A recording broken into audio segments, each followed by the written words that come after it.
Hello, welcome to the Real Estate Regroup Show. I am your host, LJ Walker, a real estate investor helping you realize your dream of owning a home or investing in one.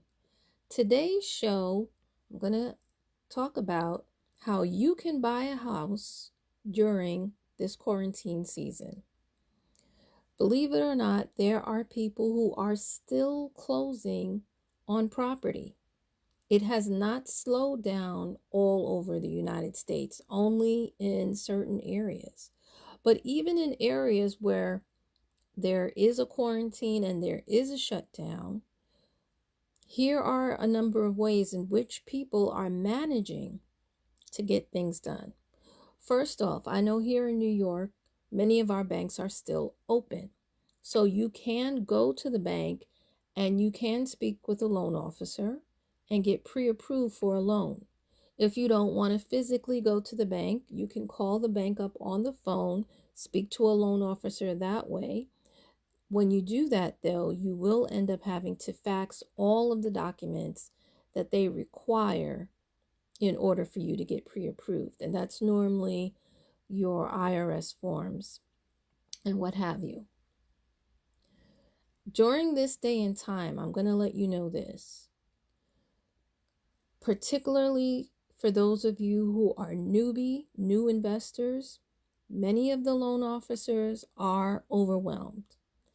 And they're really not willing to give loans to new people, particularly new investors.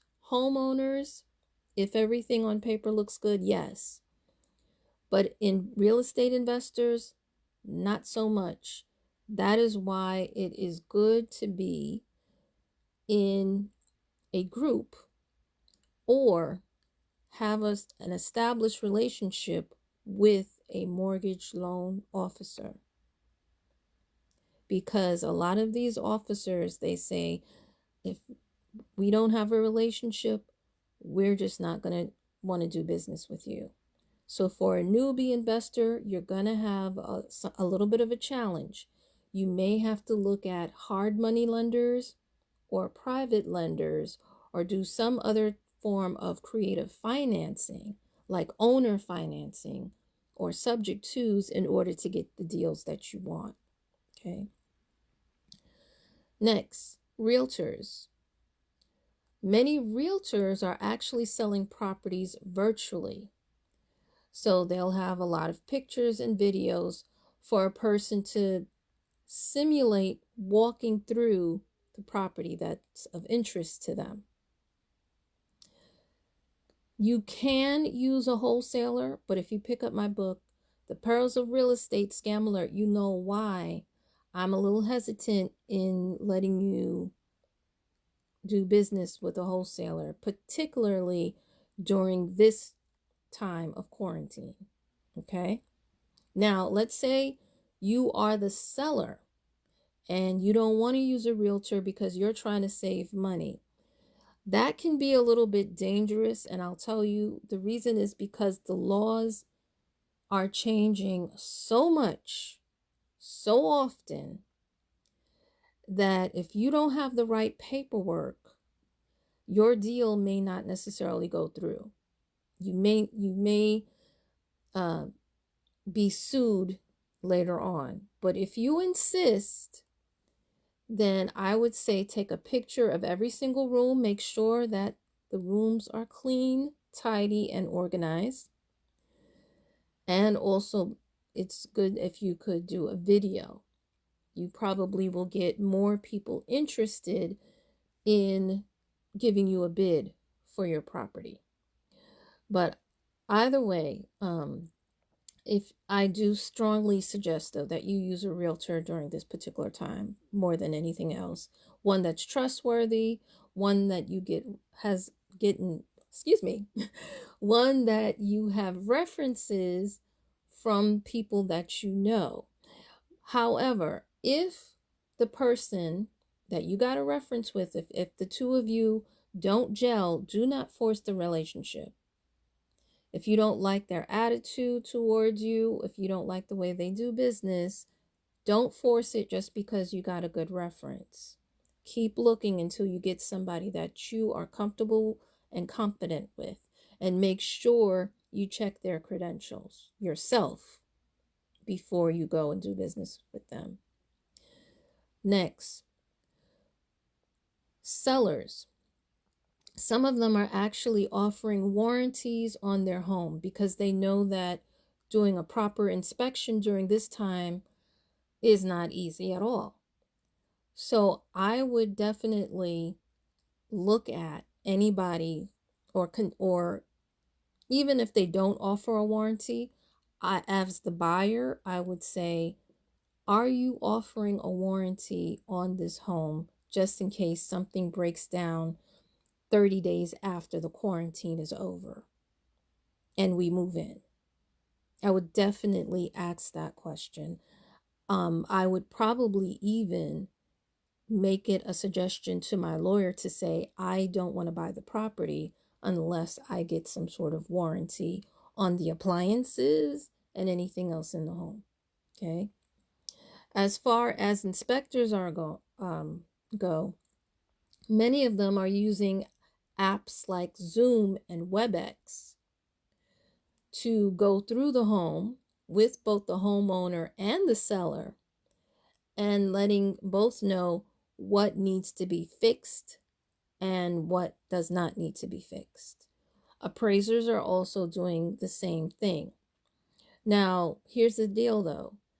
If you're getting an FHA loan, the appraisers actually have to physically go to the property and see it and give the estimates. If you are not getting an FHA loan, the appraisers do not have to do that anymore. They are using Zoom and WebEx as well. Title companies. Different states have different rules for title companies. In New York and California, they physically have to be there to watch and see you sign the paperwork. Other states don't have that requirement. They actually have you download DocuSign and some other apps, and they zoom in and they watch you sign that way. And then they'll put their seal and stamp on the documents. It really all depends, okay? Some, on the laws of that state as far as whether or not they have to be in person. Now, I'm going to let you know this. There are people who will bring, I've been told this, they bring their own Lysol spray. Please do not get offended. It is hurt feelings over health, and health wins right now. So if you see them, if you are in one of those states where they physically have to be there, and you see them with a spray bottle of Lysol or whatever, just chalk it up to the game, okay? Because we are living in serious times. There's just so many people right now that have come down with this virus. It's just, it's ridiculous. Anyway, moving right along, attorneys, many of them right now are also working remotely, either through WebEx and Zoom as well. So even the closing is being done virtually. Now, as far as when closings are going to be official, again, that varies from state to state. Some states, the government offices are still open. Some states, they're not open. Some states are selective as far as which ones are open and which ones are closed. Again, speak with your lawyer or your lawyer.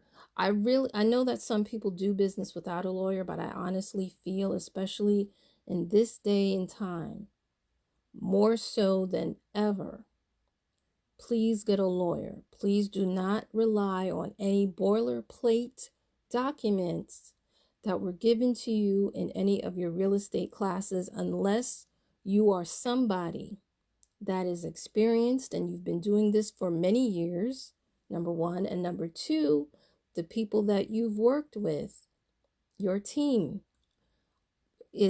are people who you've worked with for many years.